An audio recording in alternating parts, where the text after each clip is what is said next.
Hi everyone, मैं हूं मोहित गोयल और आप देख रहे हैं टिप्स एंड ट्रिक्स गुरु। आज हम अपने इस वीडियो में आपके लिए एक और इम्पोर्टेंट इन्फॉर्मेशन लेकर आए हैं जो कि इनकम टैक्स से रिलेटेड है। ज़्यादातर लोग क्या करते हैं, अपनी इनकम्स को प्रॉपरली डिपार्टमेंट को रिपोर्ट नहीं करते हैं या फिर वो कम रिपोर्ट करना चाहते हैं जिससे कि वो अपनी टैक्स लायबिलिटीज़ को कम कर सकें। क्योंकि टैक्स का बर्डन इंडिया में बहुत है तो लोग ज़्यादातर अपनी इनकम्स को कम दिखाना चाहते हैं, लेकिन उनको शायद ये आइडिया नहीं है कि डिपार्टमेंट अदर सोर्सेज से भी उनकी इन्फॉर्मेशन कलेक्ट करता है और उन ट्रांजैक्शंस के बारे में अगर आपने उनको रिपोर्ट नहीं किया है तो आपको नोटिस के थ्रू क्वेश्चन कर सकता है। तो आज हम अपने इस वीडियो में आपसे उन्हीं ट्रांजैक्शंस के बारे में बात करेंगे जो कि डिपार्टमेंट को अदर सोर्सेज से आपके बारे में पता चलती हैं, और अगर उन ट्रांजैक्शंस को आपने अपनी रिटर्न्स में रिपोर्ट नहीं किया है तो उन ट्रांजैक्शंस की वजह से आपको नोटिस रिसीव हो सकता है। जनरली हम देखते हैं कि ऐसे काफ़ी नोटिस डिपार्टमेंट इशू करता है और इसमें स्पेसिफिक ट्रांजैक्शंस को बोला जाता है कि इन ट्रांजैक्शंस के बारे में आपको डिटेल प्रोवाइड करनी है। तो सबसे पहला क्वेश्चन ये बनता है कि इस तरह की ट्रांजैक्शन के बारे में डिपार्टमेंट को कैसे पता चला जो आपने की है। तो यही आज हम अपने इस वीडियो में बताएंगे कि कौन कौन से ऐसे सोर्स हैं इनकम टैक्स डिपार्टमेंट के जिनके थ्रू आपकी इन्फॉर्मेशन डिपार्टमेंट तक जाती है और ये नोटिसेस प्रिंट हो जाते हैं। ये ट्रांजैक्शंस आप अपनी रिपोर्ट कीजिए, इनका ध्यान रखिए। इनको प्रॉपर रिपोर्ट अगर डिपार्टमेंट को करेंगे तो आप इस तरह के नोटिसेस को अवॉइड कर सकते हैं। पैन कार्ड जो है आपका, वो एक सबसे बड़ा टूल है जिसके थ्रू डिपार्टमेंट इन्फॉर्मेशन कलेक्ट करता है, जिसे AIR कहते हैं, यानी एनुअल इन्फॉर्मेशन रिपोर्ट। ये एक तरह की रिपोर्ट डिफरेंट एंटिटीज़ को बोला जाता है कि वो हाई वैल्यूज ट्रांजैक्शन को AIR के फॉर्म में डिपार्टमेंट को रिपोर्ट करें। अगर आपने कोई ट्रांजैक्शन उन एंटिटीज़ के साथ की है तो वो एंटिटीज़ आपके हाई वैल्यू ट्रांजैक्शंस को डिपार्टमेंट को रिपोर्ट कर देगी। तो ये AIR है क्या, आपको इसके बारे में बताते हैं। डिपार्टमेंट जो हाई वैल्यू ट्रांजैक्शंस को पकड़ना चाहता है कि जो आदमी ज़्यादा खर्चा कर रहा है या ज़्यादा ट्रांजैक्शन वैल्यू का कर रहा है तो उसके पास इनकम का कोई ना कोई सोर्स होगा।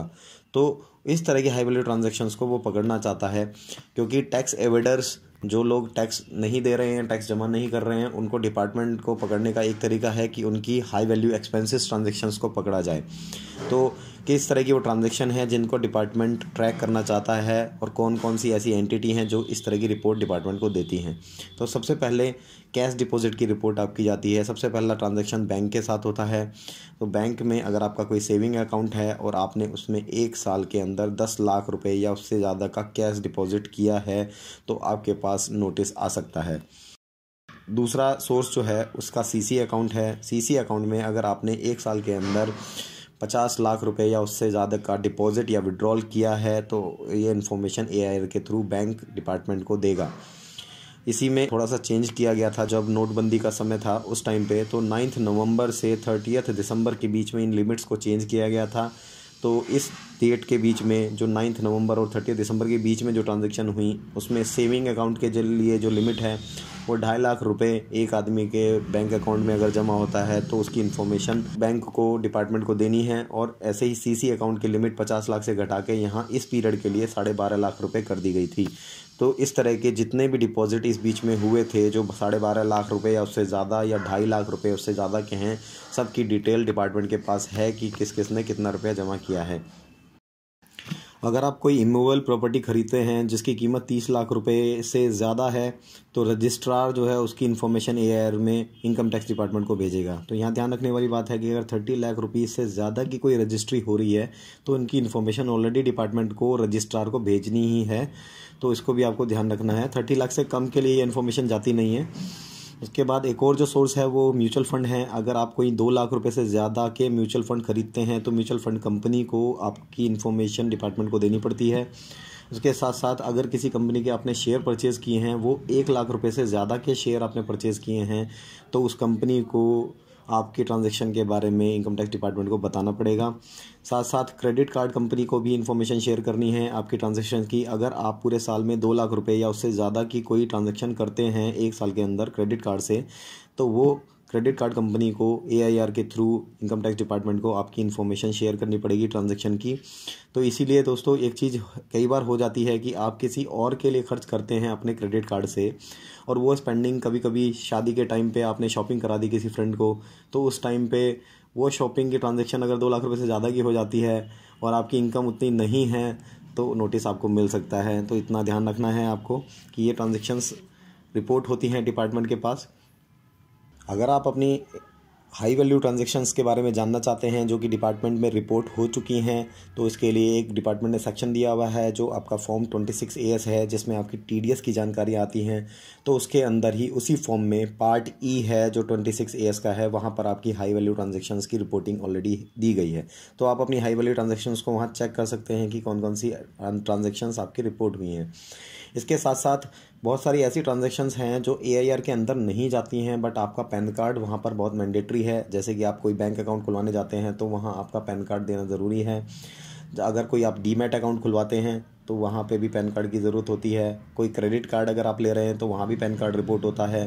कोई FD अगर आप 50,000 रुपये से ज़्यादा की करते हैं तो वहाँ पे भी पैन कार्ड की ज़रूरत पड़ती है। अगर कोई 4 व्हीलर आप ख़रीदते हैं तो वहाँ पैन कार्ड मांगा जाता है। उसके साथ साथ एक रीसेंट चेंज किया गया था डिपार्टमेंट ने, जहाँ पे भी आप 2 लाख रुपए से ज़्यादा के गुड्स या सर्विसेज कोई परचेज़ करते हैं तो वहाँ पे भी आपका पैन कार्ड मैंडेटरी कर दिया गया है कि आपको वहाँ पैन कार्ड अपना देना होगा। उसके साथ साथ अगर आप कोई 50,000 रुपये से ज़्यादा का या 50,000 रुपये का खर्चा रेस्टोरेंट या होटल के बिल्स का पेमेंट करने में करते हैं तो भी वहाँ पे आपको पैन कोड करना ज़रूरी है। अगर आप कोई फ़ॉरेन ट्रिप पे जा रहे हैं तो ट्रैवल करने के लिए आपको फ़ॉरेन ट्रिप पे अपना पैन कार्ड देना ज़रूरी है। उसके साथ साथ 50,000 रुपये या उससे ज़्यादा कोई आप सिंगल डे में बैंक अकाउंट में जमा करते हैं तो वहाँ भी आपका पैन कार्ड मैंडेटरी है।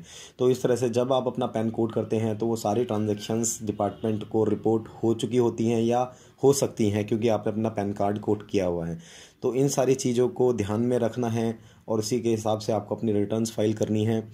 इसमें कोई ऐसा डरने की ज़रूरत नहीं है कि ये ट्रांजैक्शन हुई तो हम क्या करें। अगर आपके पास प्रॉपर एक्सप्लेनेशन है तो आपको कोई इशू नहीं है, आपको डरने की ज़रूरत नहीं है। डिपार्टमेंट को कैसे पता चल जाता है कि आपकी खर्चों से कि आपकी इनकम ज़्यादा है या कम है, तो डिपार्टमेंट कैलकुलेशन कैसे करता है, वो कैलकुलेशन ऐसे करता है कि वो आइडिया लगाता है कि आपकी कितनी इनकम है और आपके कितने खर्चे हैं। इनकम और खर्चों में बैलेंसिंग हमेशा होती है। नॉर्मल अगर आप लाइफ में देखेंगे तो जितनी इनकम होगी उससे ज़्यादा के खर्चे नहीं हो सकते।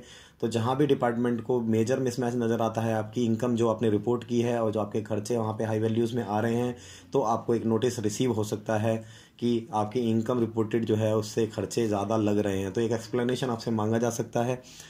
तो आपको इस तरह से डरने की ज़रूरत नहीं है। अगर आपके पास प्रॉपर एक्सप्लेनेशन है तो आप उसको कर सकते हैं। लेकिन हम इस वीडियो के थ्रू आपको ये जानकारी देना चाहते हैं कि ये ट्रांजैक्शंस रिपोर्ट होती हैं, तो आप उसकी प्रॉपर एक्सप्लेनेशन पहले से तैयार रखें अगर है तो।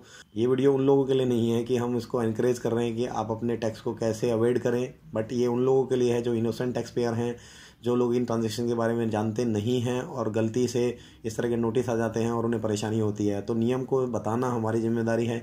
हम आपको इन सारी प्रोविजंस के बारे में बता रहे हैं जिससे आप अवेयर रहें और प्रॉपर तरीके से अपने रिटर्न भर पाएँ। इसी तरह की लेटेस्ट अपडेट को लेकर आते रहेंगे। जुड़े रहिए टिप्स एंड ट्रिक्स गुरु के साथ। Thank you.